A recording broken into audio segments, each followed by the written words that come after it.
Good evening, welcome. I'm delighted to be here. As David said, I am Marianne Scott, and I'm actually here wearing my Humanities Council of Washington, D.C. hat. And the Humanities Council of Washington, D.C. is a local nonprofit. We are the local state affiliate of the National Endowment for the Humanities, and we work on preserving local D.C. culture, history, and heritage, and trying to use the humanities to bridge the gaps in our city and to enrich the lives of residents. One of the things that I love about the Humanities Council is that we bridge what I consider to be my local DC, DC as a nation's capital, and DC as an international city. And all of those three parts of DC I consider to be part of my DC. I cannot say I am a native from DC. We moved here when I was 4 years old, when my father, who was the first African-American reporter hired by the Associated Press, was moved to here to DC. So that's when I came. Been here since I was 4. What we're delighted to be able to partner with the Smithsonian and with this exhibit tonight, because this is a conversation I think that is going to be really interesting, and I hope it's going to engage all of you. I just thought I'd start off just telling you how we're going to do this. You see the chairs that are sitting up here. We're going to have, there are going to be 5 panelists, and I will moderate the conversation.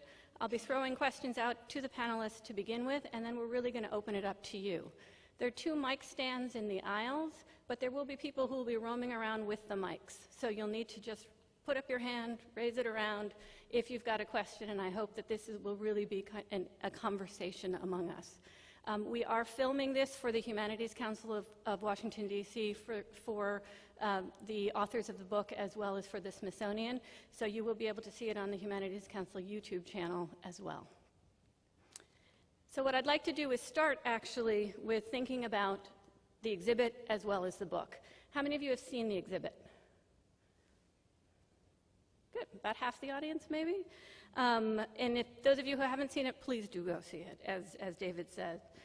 One of the things about the exhibit is that it really proves that race is more about the mind than it is about the genes. It shows that there is no justification in human biology for race, but that there is a large socio-political, historical, cultural construct, and that race has really been traditionally all about barriers. The concept of race is only about 300 years old. This book, Blended Nation, is a part of the exhibit, and it's also a really fascinating book because it's got the personal portraits of mixed-race Americans. So what I'd like to do is introduce the 2 co-authors of the book and have them come up and talk a little bit about the book. Then we'll bring the rest of the panelists up, and I'll be happy to introduce them. So Mike Tauber is a photographer specializing in portraiture, travel, interiors, and architectural imagery.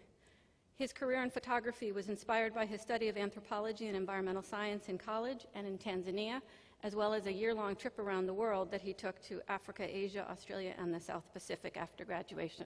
Must have been nice. As a Manhattan-based independent photographer, he shoots for both magazines and commercial clients, and he's passionate about using photography to highlight social issues. He is the photographer and co-author of the book Blended Nation, Portraits and Interviews of Mixed-Race America. The book won a 2009 International Photography Award, a 2010 Young Voices Foundation Award, and was recognized as the 2010 Photo District News Photo Annual. And of course, it is part of this exhibit as well. Pamela Singh is also co-author of Blended Nation. She's the daughter of a black mother and East Indian father. She migrated to Connecticut from a rural village in southern Trinidad at age 16. She's been intrigued by race relations and shifting demographics within the United States ever since. She has a degree in sociology from Connecticut College and a master's degree in international business from Columbia University. She's a seasoned strategy consultant with expertise in business, digital, consumer, and market analysis. Her main focus is on identifying, understanding, and targeting consumer groups within the US and globally. Pamela and Mike are also married, and they have 2 sons. So I'm going to ask Pamela and Mike to come on up and present the book to us.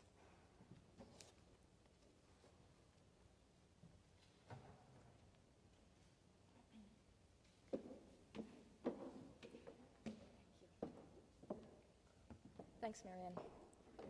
Would you like to start? Sure. Do I have to turn this thing on? There we go. Can you hear me? There we go. So Pamela's just going to give you a little background on the origins of this project, and then I'll turn to the photographic part, and then we'll give a brief slideshow presentation for those of you who haven't actually seen the book itself. So if you want to. Thanks. Well, this project really started for me way back, years ago when I moved to the U.S. at age 16. As Marianne said, my mother is black and my father is East Indian, and really up until age 16, I identified as Indian. And then I moved to the U.S. and the "what are you" question started. And I found myself questioning, well, am I really Indian? It took years to figure out that there seemed to be this gap or disconnect between how I looked and how I self-identified. And I was not giving, what people wanted was a label, and I was not fulfilling that somehow by saying I was Indian. So years later at a cafe, Mike and I were talking about this topic, and it seemed really fascinating. Are you guys able to hear? It seemed really fascinating that there was this gap in terms of how people identified and how they looked, especially mixed race individuals. And I said, it would be great. I bet there are millions of people going through this. It would be great to do some kind of book on this topic. And Mike, the photographer, said, well, the concept of race is kind of a visual thing. It would be great to do, images and then really give people's experiences and on what it's like growing up, sort of being caught in the middle, or growing up, really in no man's land. And this is really how it started. Blended Nation basically started as a mouthpiece for mixed race Americans. Did you want to go into more of the methodology behind how we found people and all of that? Sure. So this conversation that Pamela mentioned happened sort of in late 2001. We began photographing in early 2002 and really sort of reached out to organizations that are a resource for the mixed race community, like Swirl and Maven. Swirl's based in New York, Maven's out in Seattle. And we focused on the areas of the country with the largest populations of mixed race Americans. So, California, basically the coast, California, the Washington State area, the whole East Coast around New York, and actually eastern Oklahoma, which we never made it to, but that's also one of the centers. Interestingly enough. Yeah. So when we planned to shoot out in each of these places, we reached out to these organizations, and they sent out these blast emails to their listserv asking if anybody was interested in being photographed for this project, and gave the details, and they all got in touch with us, and we scheduled shoots that way. So it was very, it was limited in the sense that it was only people that knew about these organizations or knew people that were, but we managed to get a very diverse group of ages and mixes and people from all over the country. So I think what I'll do is, if this works, what I'll do now is just go through a few images and I'll read you quotes. The structure of the book is such that we asked each person that we photographed to share with us their experiences being mixed race, any anecdotes, any perspective that would be interesting. And then we edited those down and actually selected a quote and enlarged it kind of like a magazine would. And that's what I'll read to you now, as sort of the cliff notes of the book. These are the Ellis siblings. They're in New York. Ananda on the left, obviously you can tell they're twins. Ananda says they're actually half Indian, East Indian, and half white. Ananda says, I identify more with the Indian side, but growing up in America, I feel like an American who has an Indian heritage. Her twin sister says, Rahana says, I feel more white than Indian. Totally opposite, very fascinating. I have always been proud of my Indian heritage and feel that it has brought color and spice to my life. This is a family out in Benicia, California, near San Francisco. Janine, who's in the middle, the mother, she says, we feel our position as a multiracial family is beneficial, special, unique, and beautiful, but definitely more difficult. The world is not always kind to us. This is Phoenix Blackhorse. He was in New York. He says, I mostly get people thinking I'm Brazilian, but I also get Latin, Caribbean, Spaniard, Polynesian, South American, and Hispaniolan. This is Alexis. This is one of our panelists' sisters. She says, when I was 4 years old, a classmate innocently prodded, is that your mother? And I naively replied, of course, only to hear in return, no, your real mother. As I approached the sidewalk that afternoon to meet my mother in question, I looked down at my brown skin and up at my mother's white complexion and recognized for the first time that I was different.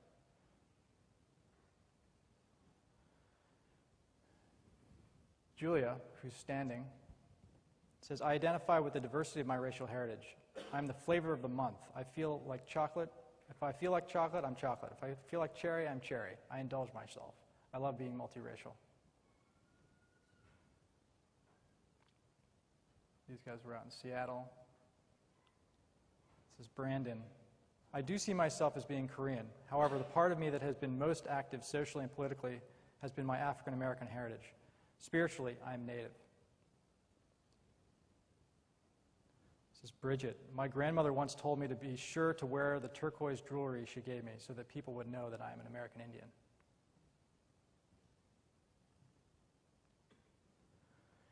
Rudy says, I once asked my father, do you ever get nervous or frustrated at what people might say or do when they realize you married a white woman? His response was succinct and lasting for me. He said, Rudy, I don't much care what people think about who I love. That's my business, and for people who have a problem with it, that's their issue to work out.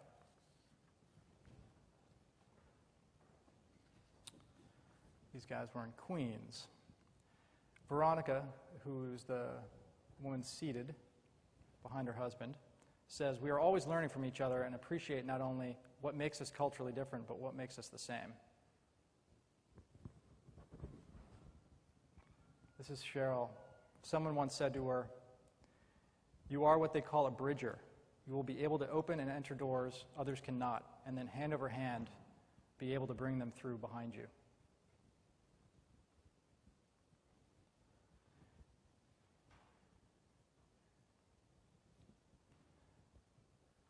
Clive says, for the most part, I try not to recognize any part of my so-called heritage if their inquiry is solely based on pigmentation. I think it's a waste of time. Who's out in LA? Cristal says, I've had people tell me I look Mexican, Colombian, Argentinian, Peruvian, and I'm constantly spoken to in Spanish.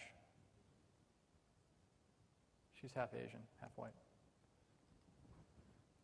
Elizabeth says, I do not identify as black or white, Ethiopian or Anglo.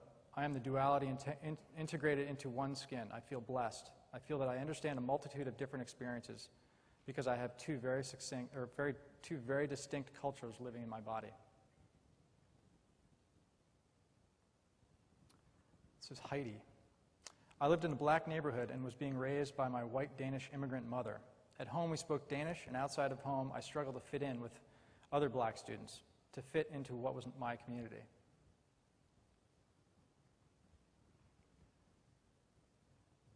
These guys were in Seattle. This is Jen. She says, growing up and never feeling that I had a community of my own led me to become an activist within the mixed community.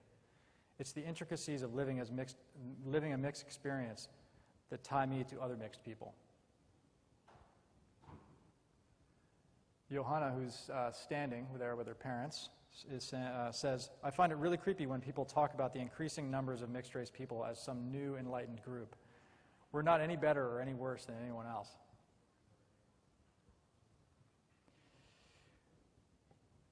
It's John. He's in New York. He owned a boutique. This is John and his brother Michael. John's on the panel tonight. His brother Michael says, I was asked on more than one occasion, you're black, Korean, and your parents are white?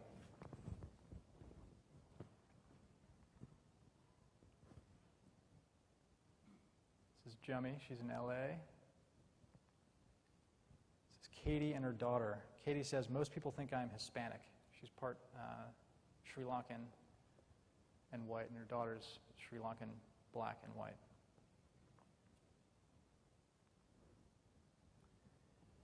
This is Katie, also Katie Yamasaki. I know who I am, even if everyone else thinks I'm Puerto Rican.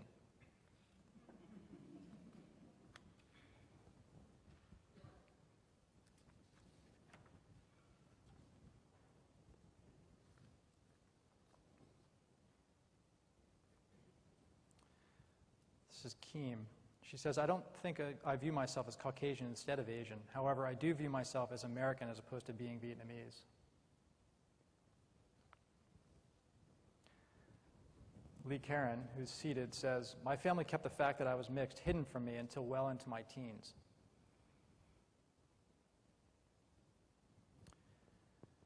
Donna, who's on the left, says, since I often don't signify as black, I would say I rarely feel forced to fit myself into a single category. I just get assigned whiteness.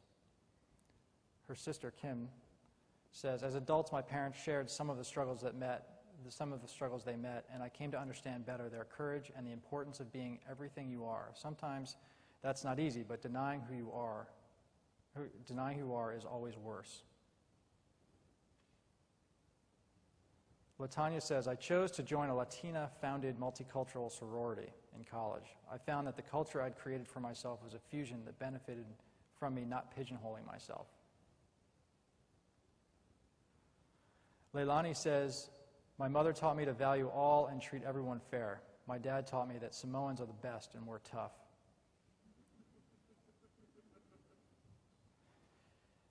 This is Adia. She's one of our panelists tonight. She says, it's one of my favorite quotes in the book, in 1980 I was white. At under a year old I had no real pigment yet, so my mother figured in race, like religion, you are what your mother is.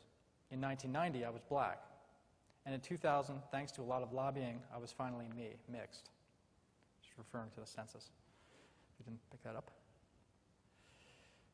Ladin, who is standing, says, in some ways I feel a little bit alienated from both the Canadian side and the Tibetan side of my background. I'm Canadian, but I'm not white, and I choose not to live there. I'm Tibetan, but I don't speak Tibetan. I don't really look Tibetan, and I didn't grow up in Tibetan society.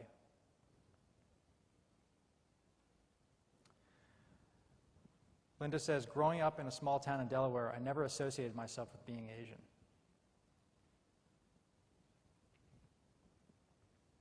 This is Liz and her father. Her mother's Colombian. This is Lisette. The more I've tried to figure out how to be acceptably black, the more depressed I became. I didn't know many in my situation, and I felt isolated.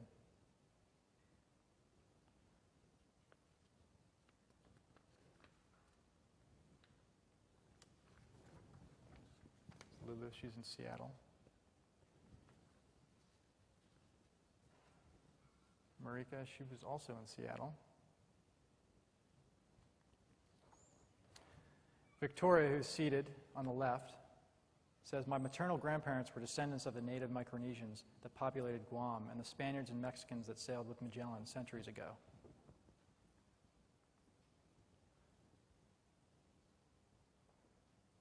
Can you guys see her tattoo? It's kind of hard to see. This is Shigeru, he's in Seattle, in LA. Ryan, who's seated, says, when I show people who my mother is, they are surprised because we don't really look alike.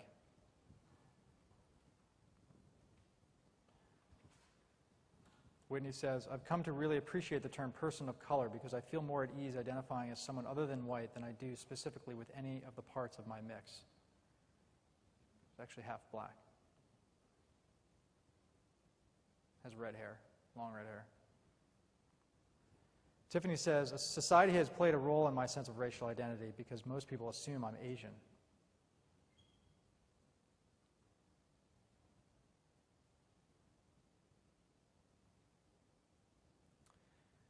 Andre says, being seen and labeled as a black man has never bothered me, nor have I felt challenged to announce that I'm also Native American, Dutch, West Indian, and that my great-great-grandfather was a Southern man of Jewish descent. So what we're hoping is that we have a conversation about race, a conversation in the same way that I think most of us have probably had around our families' dining room tables, in cafes, with friends, a conversation about about race and what does it mean to be mixed, what does it mean to have to choose one or another, and perhaps that term that we've all heard always before, which is, what are you? Let me introduce who we have here. I'm going to start here with Tanya Bowers, and Tanya is the Director for Diversity at the National Trust for Historic Preservation right here in DC. She's a certified diversity trainer and practitioner and an organizational development consultant.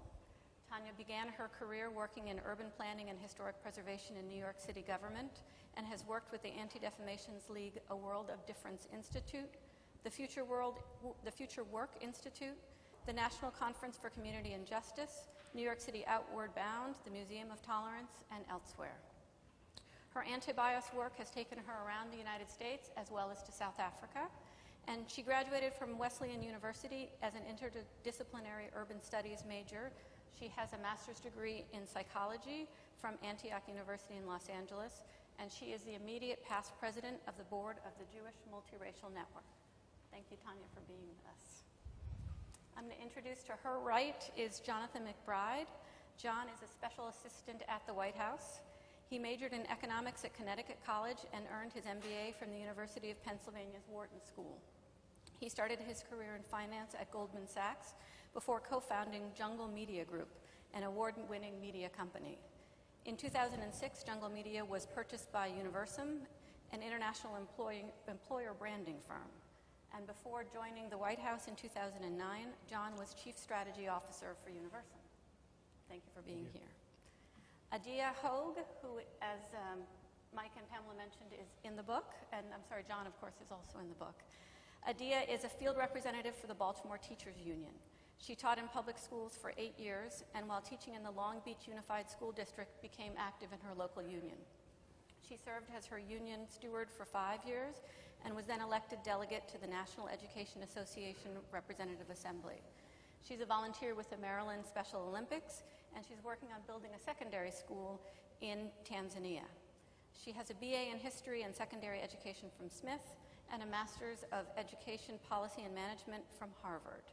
She is, as John had mentioned, half white, and she traces her ancestry back to the Mayflower, a sixth-generation Californian, and she's half Tanzanian. And she's originally from Huntington Beach, and she lives currently in Washington, D.C. So thank you all for being here. What I'd like to do is to start by just asking each of our panelists an individual question for you three, and then I'm going to throw out a question to everyone, and then I'm going to invite you all to please join us. And actually, I wanted to start with Adia, because there was a quote in the book that I found really interesting that I just wanted to ask you about. In the book, you say, being biracial or bicultural or mixed, I've used all the terms at some point or another, is a part of me that I cannot leave at home when I'm out in the world. Now, we know that when talking about race, words really matter. Bicultural, biracial, mixed, mulatto, half-caste, hapa in the Hawaiian term, not in the Swahili term. There's a whole gamut of words. The exhibit here on race actually includes a list from Brazil of the dozens and dozens of different terms. So what term do you prefer to describe yourself? It really depends on what's going on, the context. Last night it came up. I was actually just speaking at a conference at Rutgers yesterday, and at the dinner gathering, someone just happened to casually ask, well, where's your mother from? Where's your father from? They're trying to ask the real question, of course. And so no matter what I'm doing, speaking on labor issues last night, it always comes up, it seems. And right now, being in D.C., it's almost like I have to identify, not have to, but I want to identify as Black. It's part of the political bloc I choose to affiliate myself. But that being said, the values I was raised with came from my white mother. Interesting. Thank you. Thank you. Tanya, if I could turn to you next. As I mentioned, my father is African American, my mother is white American. If you look at my coloring, you realize that on the full scale of human skin coloring, their coloring isn't that far apart. When I think about the full scale kind of human cultures, whether you go from Mongolia, say, to Congo, to Scandinavian, as two English-speaking Americans, their culture isn't very far apart either. Yet their race is absolutely different. And their experience then growing up in the United States and the opportunities that they had is very different. You are an expert in diversity. This is one of the things you teach and train on. What do you consider to be, in 2011, the predominant defining factors of race in America? And how are you defining diversity? course, I get the hard question, right? So the first thing you had asked, one more time? Was what do you consider to be the predominant factors of defining race? How are we defining race today? I think it's really complicated, and I really appreciated in your introduction how you talked about while there may not be genetically that many differences between the races as we define them here in the United States, there is actually a socio-political, cultural, historical reality, and I am one who is constantly harping on that latter part of the definition because I think that's where a lot of people's realities are based. And I find a lot of the times back in the 70s or the 80s when we used to love to sing Kumbaya, there was this reluctance to talk about the differences. Yeah. To minimize them, to say that, oh, well, they're differences, but they really don't matter because we have so many similarities. And within the diversity field nowadays, what we tend to move away from that colorblind society, notion of a colorblind society, and we talk about embracing the differences. There are differences, and we want you to acknowledge them, we just don't want you to make a judgment because of them. So I always get asked, Tanya, what should we be measuring nowadays? And I think it's a really tough decision because on the one hand, we have a president who's of African descent, something which even 10 years ago, people probably wouldn't have thought would have occurred. At the same time, when you look at Fortune 500 companies, who's the head of those? We have a lot more females than we ever had before, but the number of people of color, people with darker skin, still hasn't really increased a great deal. I mean, there's progress. So I think that it seems like race/ethnicity is one of the different dimensions of diversity, which in this country we can't seem to get beyond still. I think it's really wonderful in talking about diversity that the conversation has expanded beyond looking at gender, looking at religion. Now we talk about sexual orientation, we talk about socioeconomic status, we even talk about people's political affiliations, their interests, things like that. And I think there's advantages to that because all of a sudden everyone feels like when you say diversity, we're talking about you. You can be included in this conversation that we're having. But at the same time, I think that there are still differences in equity. And for that reason, when you look at what some of the most defining factors are, it tends to go back to race, ethnicity, and class, but those two. And you asked me one more question. You actually answered it. Yeah, I did. I did about the definition of how do you define diversity. You I'm up one. Great. Isn't it so hard? And please, everyone should feel free to jump in if you have something that you'd like to add to the conversation. Well, I was actually going to jump in on the part about diversity just because my job, my current position and the position I had before that was in the recruitment, employment, branding space where you're kind of trying to find people. And so the question of diversity comes up a lot. But what we've been trying to wrestle with for ourselves is how are we thinking about diversity, but we're trying to move it to a conversation around cognitive diversity because we're thinking about, well, how do you put a group of people around a table and have them attack a problem together?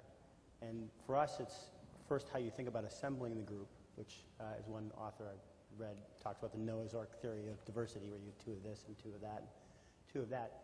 But the other part of it is, well, how do you get the diversity out of that group? And there's certain people who are good at that, recognizing who's not talking, who's being talked over.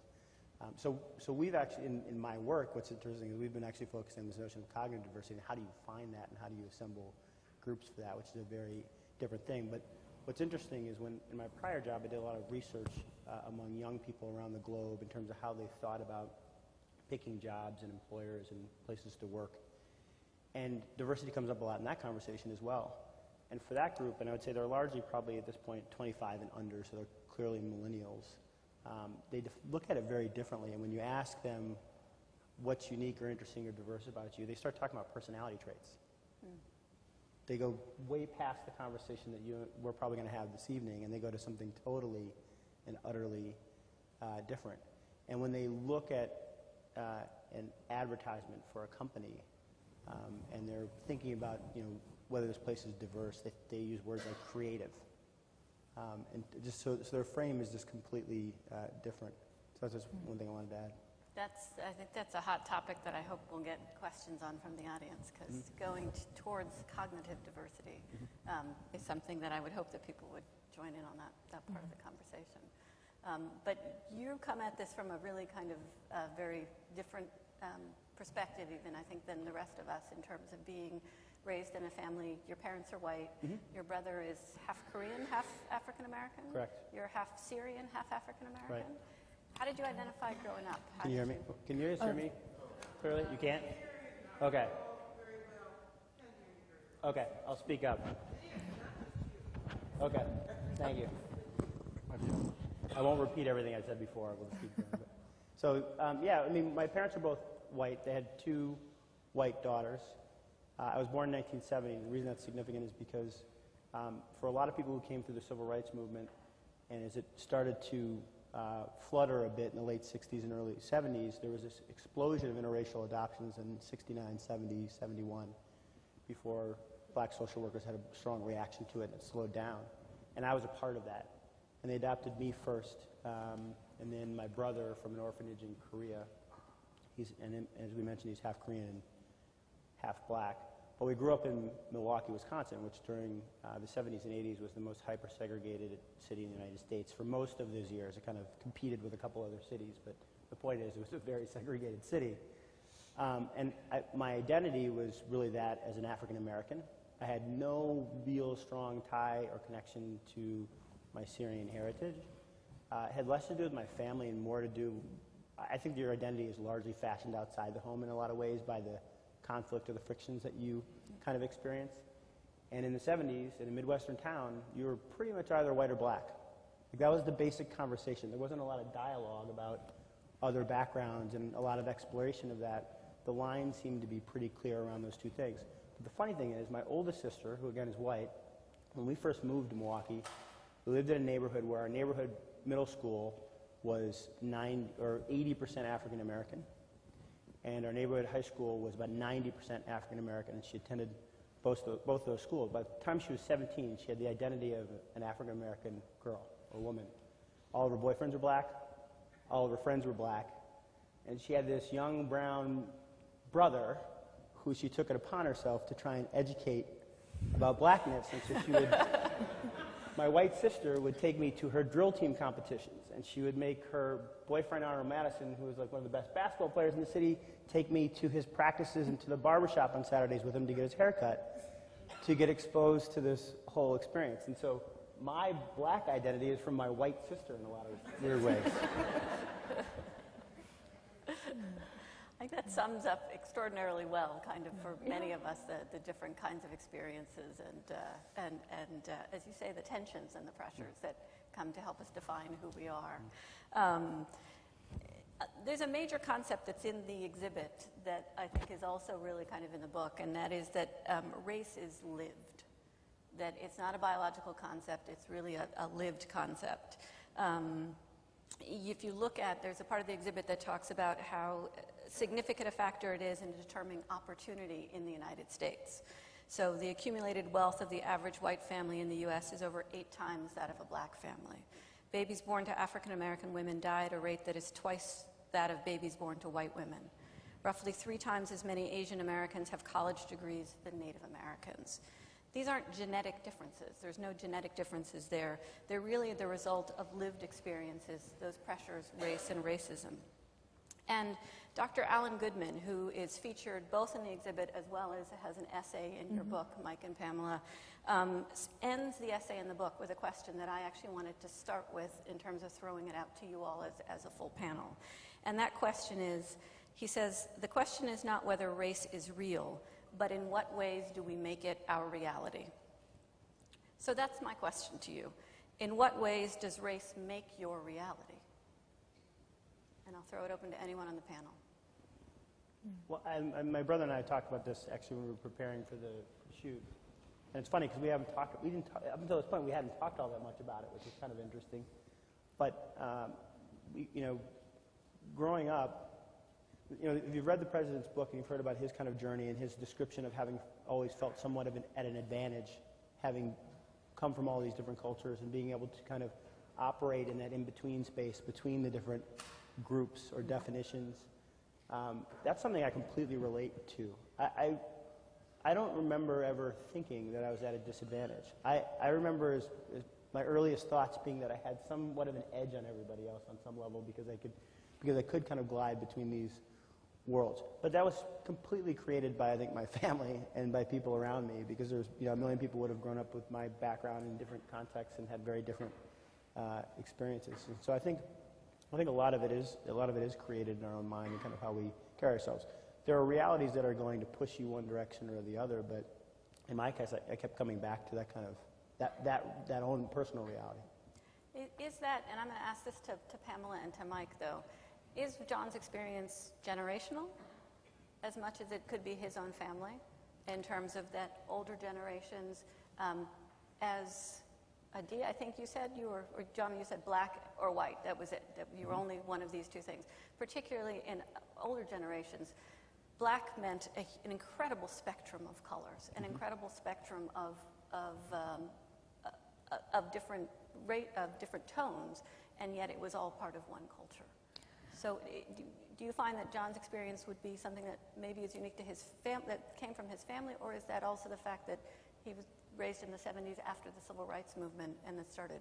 And I was wondering if you spoke with older people. Well, I think John's experience sounds more like the teenagers' today's experience, which is like where we are bridgers. There are some advantages actually being mixed race because you could, adapt in a variety of situations. I think, your previous question, which is generational, I think it goes back to the one drop rule, which is, if you have, it doesn't matter what generation of being black you are, like you're black, if you look at. What we found in the book is that the concept of race really comes down to skin color, hair texture, and facial features. It's a very visual thing. And I think over and over again we've seen people saying that, it's basically just how we look. There's a gap between how we feel and how we look. And that's, right? And I think socioeconomics plays a big role. Where you were raised and who raised you plays a big part of that experience. And I think that might be an experience in general, but I think it takes on particular significance when you bring in the multiracial element. I can speak to that. I mean, somebody who's black and white, raised by their white parent or white parents, maybe if they're adopted, in a white community is going to have a very different perspective or upbringing than somebody who's the exact same mix, who was raised in a different socioeconomic situation by a black parent in a black community. Yeah, it's a wide variety of experiences, and the people in the coastal states seem to have an easier time.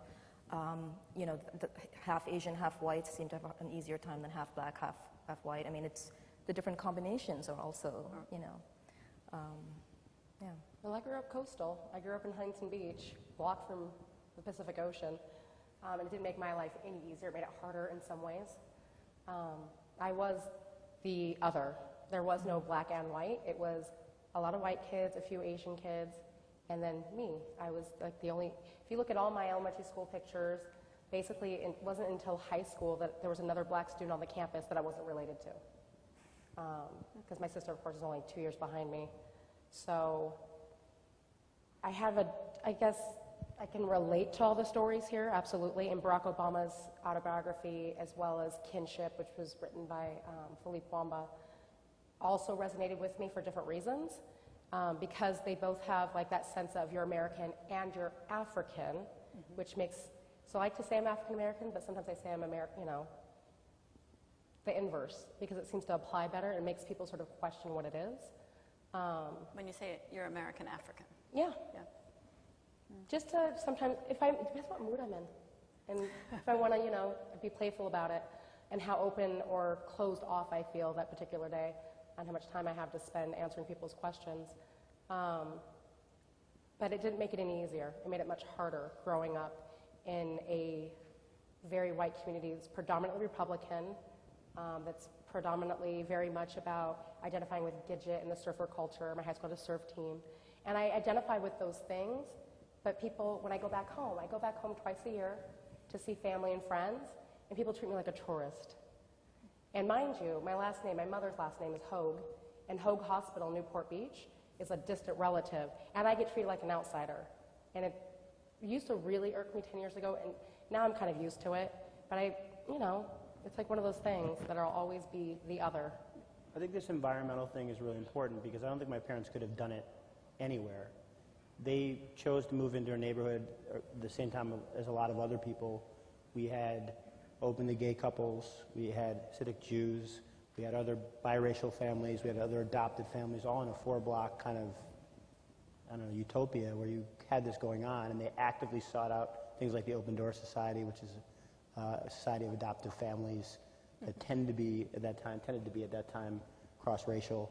And so they created this little bubble that we grew up in very early, kind of thinking that this was actually kind of normal, even though when we would get out of our bubble and travel around the Midwest to play soccer, and there'd be, 2 white parents and 2 blonde girls and 2 brown boys walking down the street, and people would just stop dead. But it wasn't just in the home. I think it would have been too hard. If the playground is starkly different than your home, and your classroom and homeroom are starkly different than your home, I think the playground and the classroom went out. But my parents were able to kind of move into an environment, or create an environment where it was really, really diverse, at least in that bubble. So the home, the playground, the classroom were very similar.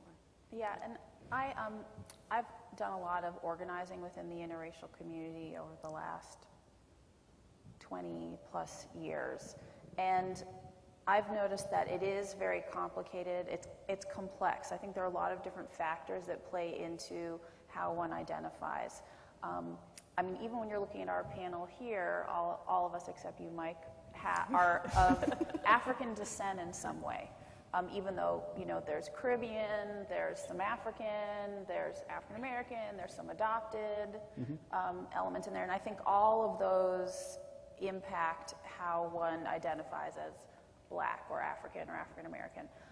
If we had a panel that had, we've got some East Indian here, we've got some Middle Eastern stuff here, but I think if we had Asian, if we had Latino, it would be a totally different conversation. And I've also noted, I organized a group of interracial people in New York City in the mid-90s, and I met other folk who were biracial with Black and white, who were baby boomers, whereas my group was more Gen Xers, and they had always been told, oh, you're the bridge as well, but they had had a more challenging time.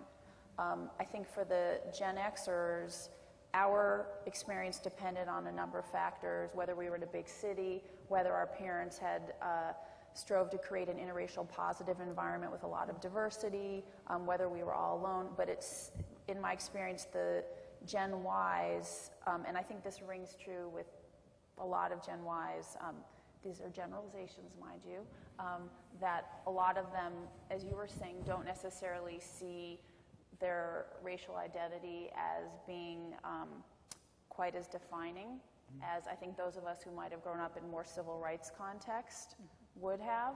My sister is 9 years younger than me, and I was very much told, Tanya, you're African American and you're white. At one point it was my mom's French, at one point it was European, at another point in my life it was that I'm Jewish. Now I tend to identify as African American and European Jewish.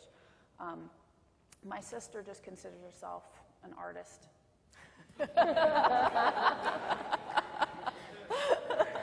So, same parents, we're still married, But what box does she check? We get these boxes everywhere. We get them at hospitals, schools, filling out jobs, Yeah. Yeah, I I think mean, that's really what it comes down to. we were always taught that we were African American politically, even though we were told at the time it was half and half, or mixed, or interracial, which is my nom de préférence. But it didn't matter what we had to check, because for political reasons we wanted to side with being African American, because those were more resources for our schools and places like that. And my father has a high school degree, so I felt okay, like whatever benefits or advantages I may get, that's okay. But I think my sister probably checks other or multiracial. We did focus groups around this because we were, on these intake forums and around employment and all that kind of stuff. And the younger generation got frustrated by that, and they fell into generally like two extreme ends of the spectrum. The people who didn't want to be labeled, this no labels group that just kind of says, I don't want to check anything because why are you even asking? And this other group that said, can I put 8s in here? They wanted to pick, they wanted to be very explicit at going back multi-generations as to every drop in their blood that they had ever been able to identify. And I went to a friend's son's 5-year-old birthday party in Northwest DC and we get there and there's like a clown and a magician and all that stuff like that. And I'm sitting with a bunch of different parents of some mixed race couples and things like that, but there clearly were some adopted parents or parents who had adopted as well in the group. But you saw the kids running around, and also it dawned on me, I'm like, I cannot tell whose kid is which one, like any of them, other than the two that that I knew. And I was like, this is the world as we kind of know it. And it was actually fun to see a kid like pop out of the magician's booth and like run over and see who their mom was or who their dad was. Like an interesting game, like matching them up. But you literally couldn't across this entire birthday party. And I was like, that is a totally different reality than mine. I think it was easier when there were clearer lines to be drawn and you could say, well, you're white or you're black. You can't, at that birthday party, you would sound silly talking that way if you were 5 years old. For a bunch of reasons, not just because you were 5, but it would be very, very strange. Yeah. Tanya said, did you have something, Adia? No. Tanya said something in terms of we would have a very different conversation if we had Latino and other Asians and others in this conversation. So I'd like to, with that, throw it open here to the audience. And there should be 2 mics, one on either side with people going around, and bring you all in on this conversation as well. When you have the mic, I just want to encourage you to hold it like a hot dog and not like an ice cream cone. Because now people will not be able to hear you quite as well. So, hot dog, not ice cream cone. And I'd ask you all to give us your name, and if you want to answer the question, what are you, feel free to do so, but you don't have to. I said, what are you? The question that we all get. But please do give us a name. Well, I'm a tall black woman who has a male name, Rodney, and I'm African, American, and I'm just wondering why we're not talking about ideas and culture. I sort of feel like we are somewhat in, this is sort of temporary, I call it the Jamestown syndrome. And it was a time when people called themselves English and African until it became profitable to make black wrong. And Native American or Indian at the time, savage. And it seems the conversation is barren except when the young men begin to get close, I think, to what I was saying when he talked about cognitive diversity. So, I mean, we have this rich history of ideas that has made America. We look at whether we're looking from the African-American perspective, Latino, Jewish, English, and yet we are still trapped in the right and wrong binary. And it came out, and I know you didn't mean anything about it, but it happens in the media all the time. When we start to talk about differences, it's, you know, the African American, you know, the highest rate of children out of wedlock, literacy, and on and on and on and on. And we don't do that when we talk about, say, groups in other countries. And we know often those countries have a high rate of literacy. So I think we're sort of still,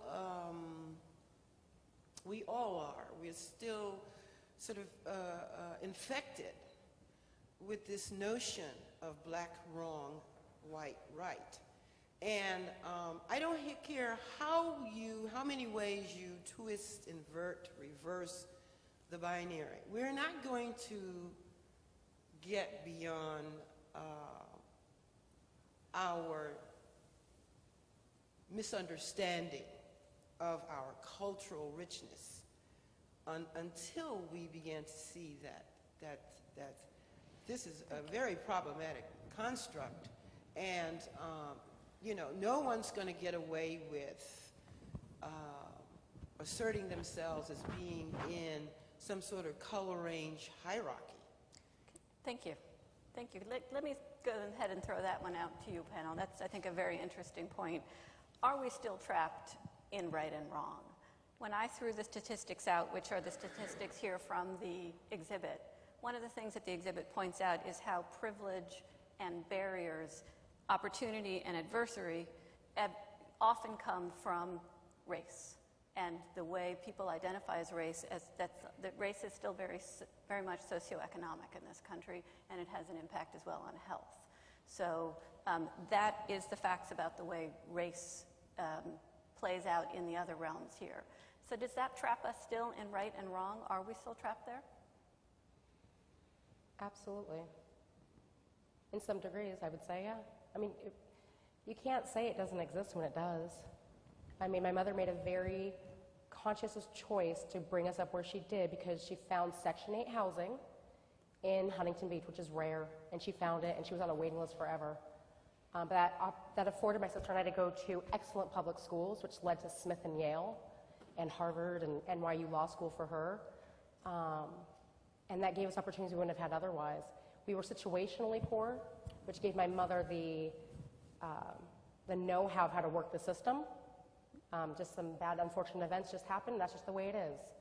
And my mother was more verbal with me about why we were in the situation and whatnot, but it affects what you do. Now, my father's family, and this is the misnomer that I used to get at school all the time, oh, you know, you're born out of wedlock, single mother, like some stereotype, right? In a white community. I mean, I was the stereotype. He came from a family of educated people. He was an economics professor. His parents, you know, were educated. They came from Moshi, which when I went to Tanzania, I didn't really realize what that meant, being Chaga. And then when I'm there, I found out how American I was. I really was trying to identify as being Tanzanian. And B, like, there's not racism, but there's cultural expectations based on your tribe. So because my father's in Chaga, he's good with money. Mm-hmm. You know, they have the best opportunities. His tribe's been favored. Then when the Germans came in, his tribe was always favored. Therefore, in this current, you know, political climate in Tanzania, you know, there's some definite pushback of they've had their turn. It's everyone else's turn now. So I've seen it from both ends. I see it in a, well, first of all, I think we are stuck in it because we grew up in it, right? It was with our formative years, this is the world that we lived in. And even if the world is changing now, it's maybe changing a little faster for younger people than it is for us. But where I see the tension is that if you try to, in a political context, in a context where we've learned that things are zero-sum, economic or political, when you try to elevate it to a broader-based conversation, people say, yeah, but what about my people?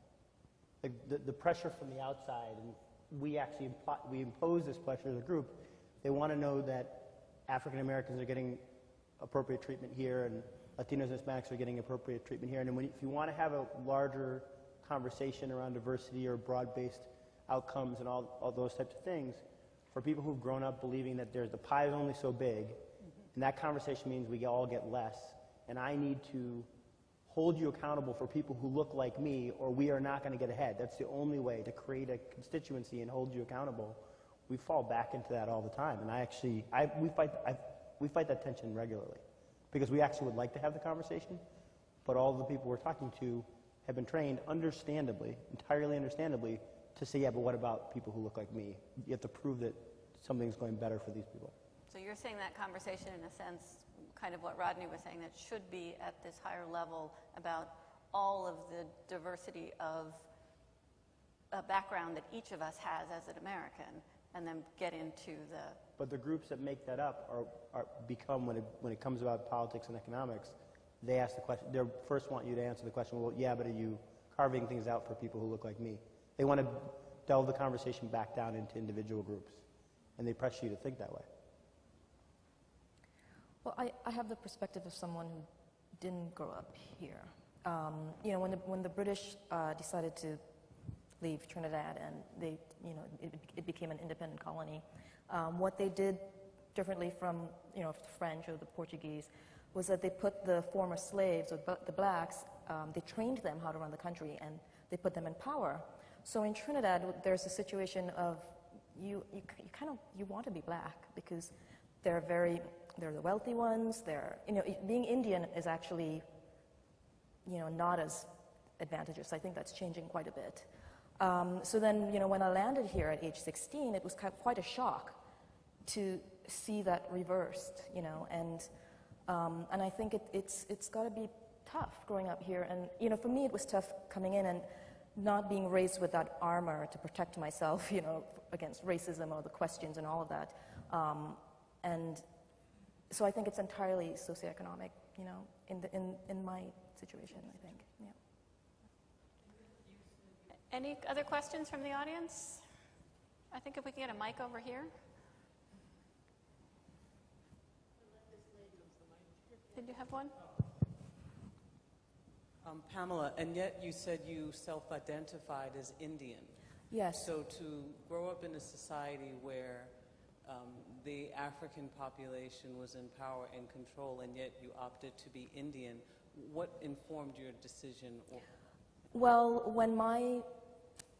it was very rare back then for an Indian man, an East Indian man, to marry a black woman. And I grew up, you know, it happened, and I grew up in a very small, rural East Indian village. And my mother just became Indian. She spoke Hindi, she cooked the food, and so we grew up being surrounded by Indians, so that was all I knew. And the southern part of Trinidad, you feel like you're in India. So it wasn't really, it was just cultural in this scenario. I think we had one more question here. And okay. Yes, thinking while you all were talking, my recollection of growing up, albeit in the southeastern part of the country, was that before 1960, it was just assumed that everybody was mixed race. Now, if you were publicly identified as white, everything that you were mixed with became Cherokee, and if you were black, it could be either Indian or white, but Indian was preferable. Then by the time we hit the 1980s, it seemed that it was more a matter of convenience. I worked in the schools. You had to fill out forms identifying the students in your class. Well, a kid was black and Cambodian, so you figured out what you needed more of to satisfy the government and checked them for that one. And other instances during this time that it was, what would you like to be, what do we need, what's convenient? And then in later years, I'd say into the 90s and this century, it's been a matter of self-identifying, which in the schools got interesting because the mother would bring in one kid and check him for one thing, and the father would bring in the next kid 2 years later and check another category. And but it became less of an issue. And do you all see this sort of pattern or not? Is that something you all see? Yeah, I would, I neglected to mention my sister on the same forms, she would check white because it was fluid for us. It didn't matter what the government or institutions thought, we knew who we were. We were the daughters of George and Irene Bowers. So I think a lot of this is fluid. I mean, just to your point, how you identify, it can depend on the day. At times, I feel like a chameleon. Sometimes I really feel black. Sometimes I really feel, I can't say I feel white, but sometimes I feel very Jewish. A lot of times it depends on whatever group is represented the least, that's who I tend to fill. And I think being raised realizing that who I am doesn't change makes it okay for me to go to that place of filling whatever the vacuum is. Does some part of you feel, this is one thing I was thinking about as I was walking over here, because I think there is a fluidity to it. I was trying to figure out whether I ever had a feeling, though, that I wasn't totally ever a part of any one group. Like, do you have that feeling? Like, do you feel like, yes, I have this fluidity, and yes, I can go back and forth, but every once in a while you're reminded, yeah, but I'm not totally part of that group, and I'm not totally part of that group, like I don't have a group. Oh, you know what's funny is my sister's in the book, right? You all saw her up there. And I just for the first time, like an hour ago, read what she wrote down. And I thought it was really interesting, having grown up, basically the same. And her identity is less wrapped up in race and our ethnic background and more in being queer, which was just a shock to me. I mean, I know she's queer, of course, she's my sister, but I didn't realize that was a big part of her identity. And the way that we layer things, it does. It completely depends on context. And it's not that I remind myself where I am, it's other people remind me all the time.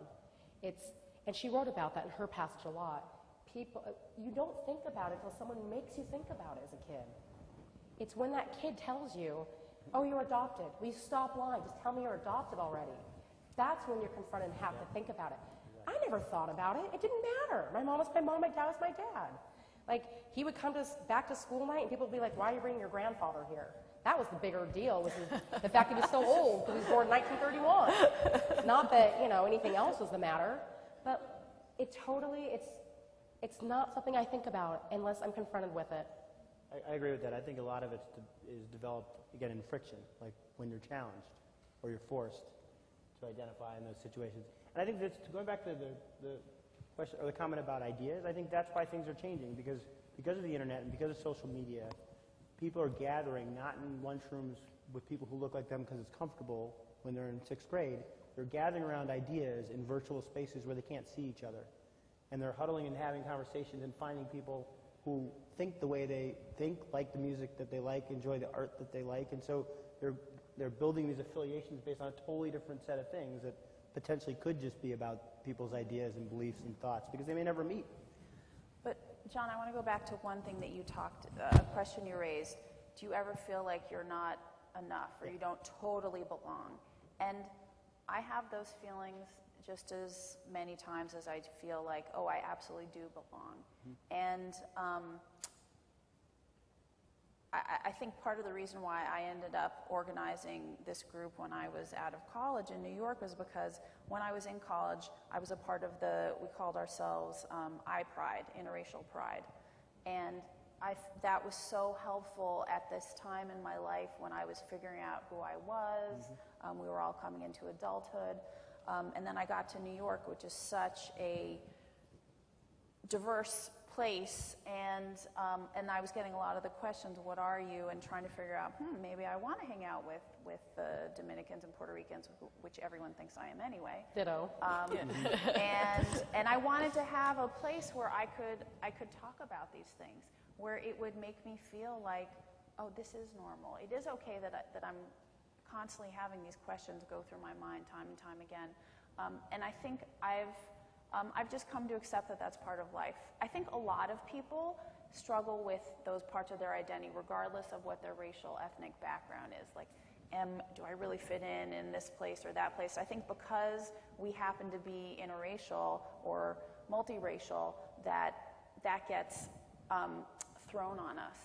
And so there's this very obvious split between, you know, am I my mother, am I my father? And I really think that this is something that is much more universal than that, and part of the strength that I need to have, and I think some of my interracial brothers and sisters and family members and allies need to have, is just owning this space and saying, I am enough. I must admit, though, that's something I find very hard, because I, too, have felt that very much at different times. You just don't belong. Don't fit in either here or here. And if you make me fit in, does that mean I'm denying? So does that mean I'm passing? And passing is a loaded term, very loaded term, but absolutely has happened throughout history. What does that mean for somebody like me, who you won't know I'm black until I signal it to you? Do I go out there then constantly signaling? Does that mean I don't fit in until I signal? Or can you accept me for who I am? So that's the tensions I've felt. But I'm also, I must admit, a little bit older than most of you. So I also think that there is a change in the times, and a change as there are more multiracial Americans who identify as multiracial, that is starting to shift. Yeah, I mean, because just back to the woman's question there, in the South, like my paternal grandmother, her father was Swedish. Her mother was the product of a relationship between a black woman and the Jewish store owner. Okay, 9 kids, 9 brothers and sisters, and this was their family. And my grandmother used to tell me in Darlington, South Carolina, that you would go onto the playground and it would just be the rainbow, because there were so many different combinations. So I don't know that it's such a new phenomena. I think that it's just becoming recognized more now than it ever was. I battle with that because I get confronted by some people from the African American community who are just like, why make such a big deal about this? And that's a struggle. Because I'm not making a big deal out of it. Everyone else makes a big deal out of it for me. But I think it's something that this fluidity is learned over time. Like I mentioned, my sister who had this identity of an African American woman. You know, flash forward a bunch of years, she decides after living in D.C. that she wants to move to South America for some reason. She moves to Bogota, Colombia, learns to speak Spanish fluently, moves back to the United States, meets a Colombian male, gets married to him. They move to South America, and you know, she now is speaking Spanish in a accent that's undescribable, and so people think that she's actually Colombian, and she's adopted this Colombian personality. Then they move to Brazil. She learns Portuguese, and now within 2 years, everything she's Brazilian, and she actually starts talking about we when she's talking about Brazil. And it just, I think that because of those early formative years, she developed this habit of being able to kind of just take on, literally, fully in her mind, take on a group of people that she admired and was excited about and was surrounded by. And actually, because she was somewhat of a linguist, actually be able to pull it off. But it's because it started when she was 9. I can see that. There's a question over here. My name is Olivia. I am half Chinese and half white, so I'm representing the Asian crowd here. I guess I wanted to talk about my experience and kind of throw it out there. I was born in California in 1990. My mother was very educated, contrary to what people believe when I say that my dad went to China and married a Chinese woman. They think that he just got like a mail order bride or something and brought her over. But my mother was very, very educated. And so I grew up in a university. I always thought I was Chinese. I mean, I knew I was mixed, but I really identified with being Chinese. That was my mother just like smothered me in Chinese culture. So then in 2001, we moved over to DC, and it was a completely different culture, you know, West Coast, East Coast. And what I found was that I felt Chinese, but the Chinese people did not accept me as Chinese. But what I found was really interesting was that people at my high school loved Wasians, right? They just love them. Like we tell them you're Wasian, and they're just like, oh, that's so cool. But the people that were most appreciative of my heritage were the Caucasian people. Asians weren't necessarily so impressed with the fact that I was half Asian, but whenever a white person saw that I was half Asian, it was like the rage. And what I noticed was that I never, like what you were talking about, I never really felt fully in the Chinese or fully in the white culture. I was always a little bit different. What was interesting, though, is that the Hispanic and the Arabic cultures were most welcoming to me, because that's what I look like. And my boyfriend currently is Indian, and I'm very warming up to that culture because I kind of look Indian, and they really like me, so it works out. So that's my experience, just kind of drifting, kind of going from place to place. But what really makes me saddest on the inside is that I can't be Chinese and I can't be white, but I can be Arabic and I can be Latina and I can be, whatever. I just can't be Chinese and I can't be white. So that's the part that, it's kind of like, oh, how am I supposed to get over that? But that's my experience. Thank you. Thank you for adding that in. I think, go ahead. Yeah, I think that's one of the benefits of being mixed race is that you could morph into a variety of things depending on where you are. What we've seen with people in the book is that a lot of people get identified by society as being Hispanic or Latino or Latina. Because whenever you don't fall into a category, then, and I get that too, and my children get that, well, then you must be Hispanic.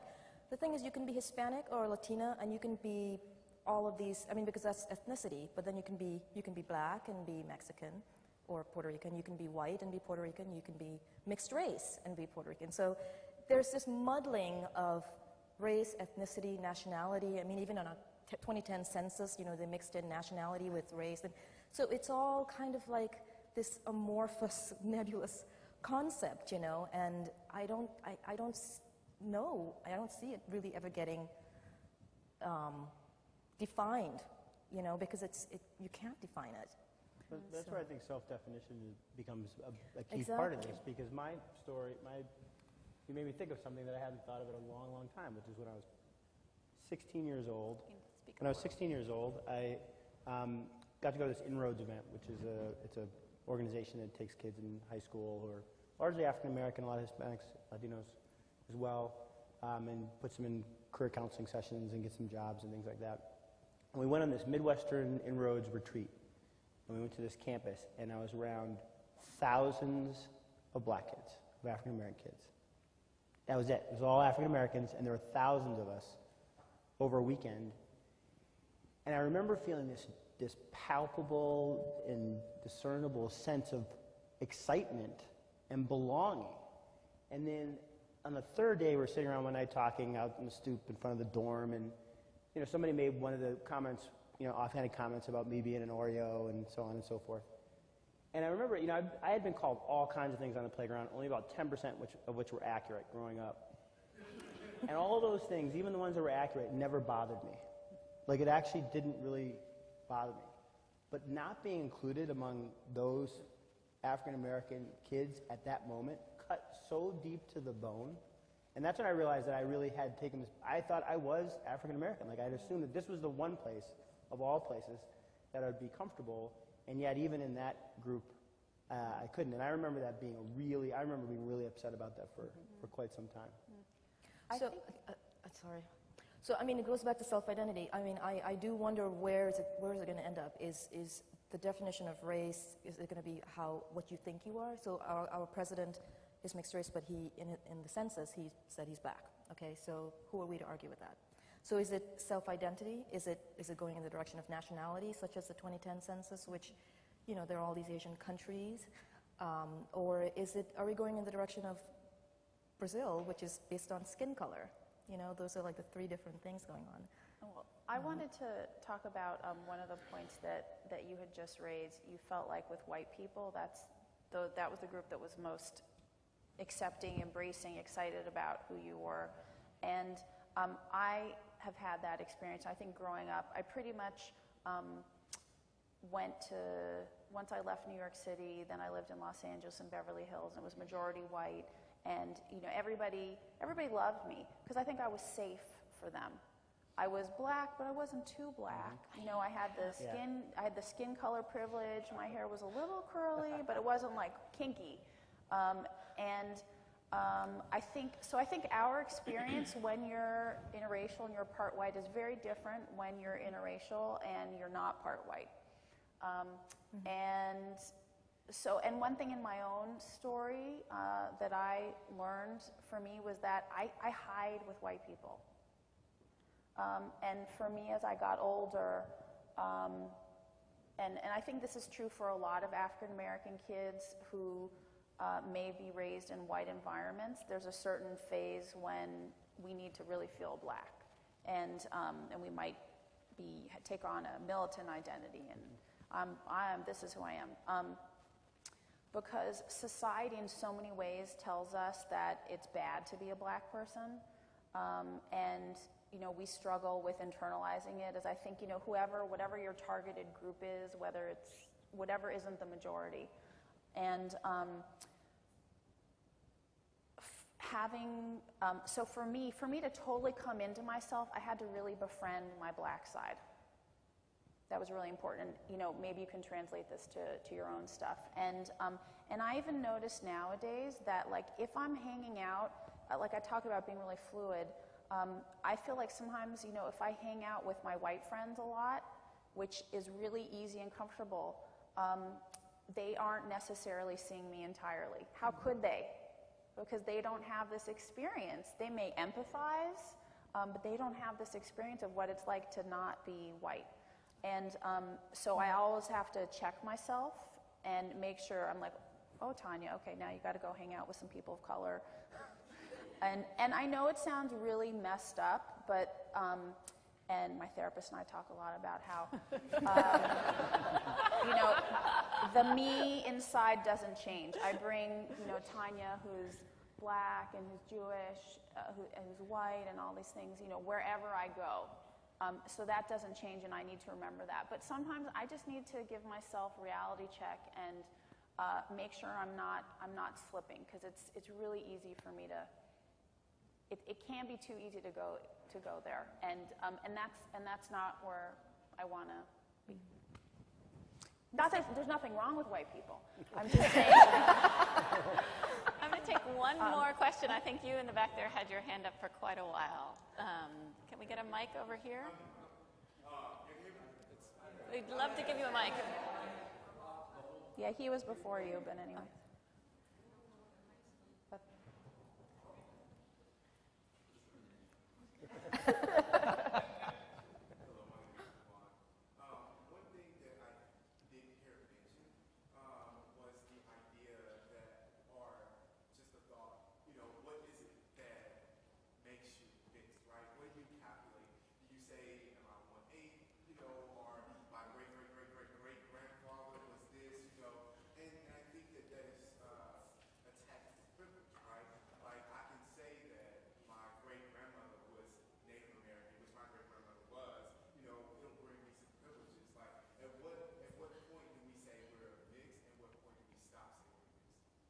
That's a great question. Yeah.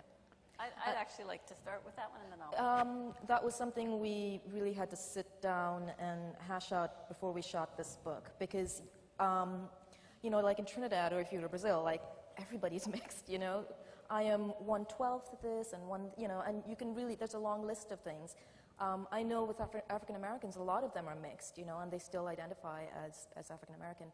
So, would you like to go into how we decided this? Yeah, I think one of the things we're concerned about is if we, for the most part, obviously we let everybody we photograph self-identify, and then we just kind of try to format that so that there would be some consistency in how it was presented. But what we didn't want to have is all of these different fractions in there that would sort of dilute the message of the book. So that, you know, anybody, you know, somebody who's white is looking at the book like, oh, we're all mixed. You know, I'm, you know, half Irish, quarter Italian, quarter Austrian, I'm mixed too. You know, I didn't want the point of the book, the real message of the book, to get lost in the breakup of the heritages. So we really focused on you know, like people who had more of that tension between the visual and how they self-identified. And a lot of times it came down to half and half. You know, I have a white parent and a black parent, you know, or I am a quarter of this, a quarter of that, but I don't look it. You know, so we had to be really careful around But it's not that. like, that's not to say we excluded people, because basically as I said earlier, we started with friends of friends who were mixed, and then hooked up with these organizations. And typically anybody who's hooked up with these organizations really sort of identifies with their various parts of their heritage. So it's not like we're ever in a position where we're like, you know, that 1/16th Aleutian Indian and white, you don't really cut it, you know? Yeah. It wasn't like that at all. Yeah, that's true.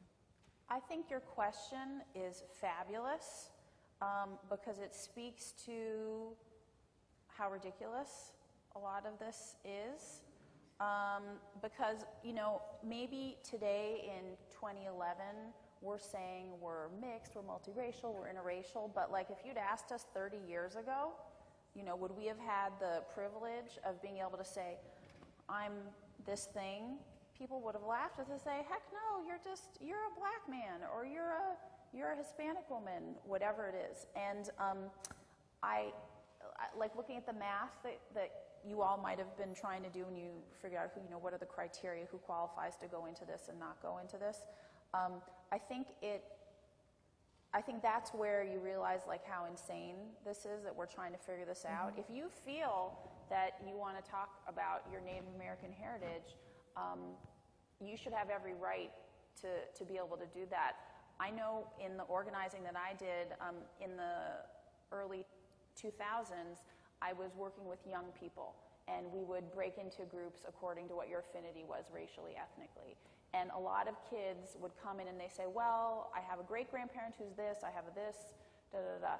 And I think the fact that in 2003 they would identify that way, whereas 10 years before they might have just chosen one of those things, just speaks to how this day and age people are more receptive to looking at all the different pieces of the puzzle, and how they weren't before.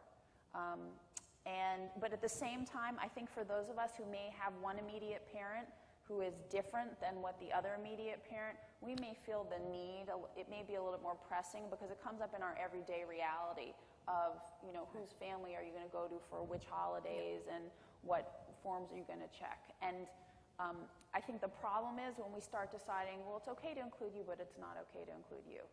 Because then we're doing what's been done to us, and that's the rub. Yeah, I think the majority of the people in the book are the people who look one way but feel another, or who have been confused by that. But if that's not an issue for you, then you might not care about being mixed race or being in the book or the topic in general. So, I was going to say, when I was interviewed, it was convergence in my life going on. I mean, I had just started teaching in Long Beach. I had just come out of college, where for the first time ever, being in Northampton, Massachusetts, Western Mass, the most diverse place I'd ever been in my life. And you might laugh, but it really was. I had black friends, mixed friends, and I had a mixed race group that my friends and I had started. It was called MISC, Multi-Ethnic Interracial Smith College. And the conversations we had weren't about race so much. They were about language. They were about food. They were about hair, a lot, actually. They weren't about race. The conversations between ourselves. And so at the time I was interviewed, because I remember we were in that conference, I'm like, what did I say? I don't even remember. I had just come back from Tanzania, my first trip ever back to my father's homeland. And so I was in a very specific space at the time, and I can't even say that if we'd had that interview now, I don't even know if it would be the same. well, it's interesting you say that, because we're actually doing an app on this book, and we will be going to certain people we shot years ago, because one of the things we noticed a year and a half ago was when I think we were on the Today Show or something, and we highlighted one of the women in the book, and we said, she looks black, but she was raised by white grandparents, so she's always, she identifies as white. And we get this angry email from her, because it's been 5 or 6 years, and she now has realized she wants to be black. And basically in 5 years, she did a 180. So we were like, it would be interesting to go back and interview some of these people and see, in the past, 7 years, Yeah. has that changed? Has your identity, whatever you said back then, has it changed somewhat in the past? Or, few how years? has it evolved since Yeah. we last talked, that kind of thing. Because it is fluid, it's... I struggle with this just a little bit from a policy perspective, because there's a question of like how do you identify and how many different gradations you consider mixed. But from a policy perspective, the numbers you were quoting in the beginning, we track information to know whether policies are having impacts on people who may be disadvantaged at the start. So there's a reason sometimes for some of this information. And so that I struggle with a little bit, because if you don't track it, if you don't have the information, you don't know. And we still know that we're in a system that by and large will favor some people over others by its very nature, unless people are tracking and holding it accountable and making adjustments. And so that's the tension that I have, because I think it's a little bit silly to track the information in all these ways.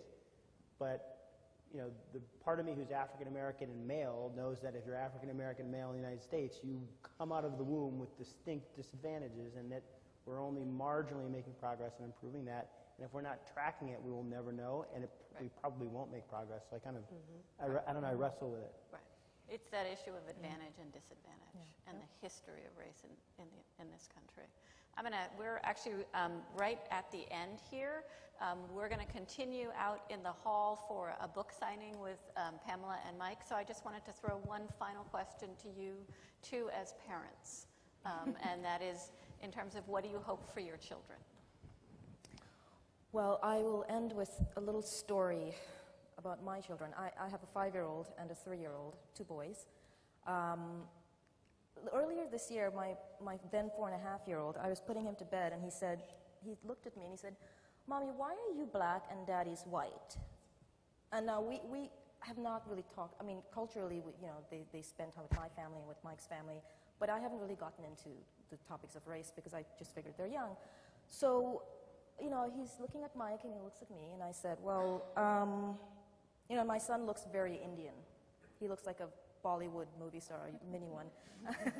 And their second child actually looks more like Mike. He has curly hair and hazel brown, green eyes, and certain days they light up with green flecks. Anyway, so I said, I was kind of dumbstruck, and I said, well, why am I black and Daddy's white? Well, there are different types of people in this world, and it doesn't mean, one color is better than the other. And then I stopped and I said, well, by the way, I'm actually black and Indian, and Daddy's white, so that makes you, a mix of all three. And I'm hoping, that he's going to be all proud about this. And he paused, and he said, turned his back to me and hugged his black and white penguin and said, well, you know what, I prefer being white. And I was really heartbroken. So a few days later, I'm thinking, what am I doing wrong? Where is this coming from? Is it the movies? Is it Disney? Is it what? So a few days later, is it the neighborhood we live in? A few days later, we're lounging around, and he looks at my kneecap, which is a little bit darker, and he said, "Are you going from black to brown?" And I said, "Yeah." And how do you feel about that? He said, "I'm okay with that. How about this? You can be black and brown, and I can be black, brown, and white. And Daddy could be white." And I said, okay, that's great. I'm really happy that he's actually found a solution to all of this. And I said, but what about your younger brother, Rowan? He said, Rowan's white. And I'm like, okay. So, it's like, it's going to change so much that, in the next few years. And I think we just have to keep having the conversations with him. We live in a very white neighborhood. We try to travel a lot. I try to hang out with my family a lot, and I have pulled a bunch of movies that demonize dark-skinned people, because I think if he sees that certain movies, like the heroes are white and the bad people are a certain color, I think that really forms, at a very young age, forms opinions. So I've been very careful about what he watches on TV. Mike, anything to add to that? Or?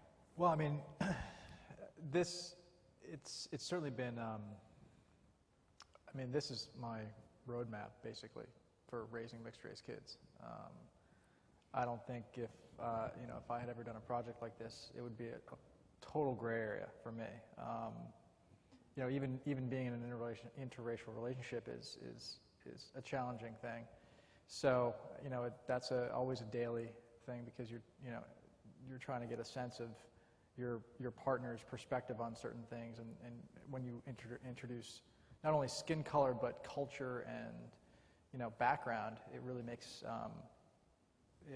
compared to two people that two white people that were raised in upper class society, they're going to be pretty much alike, or the opposite, the total polar opposite of that.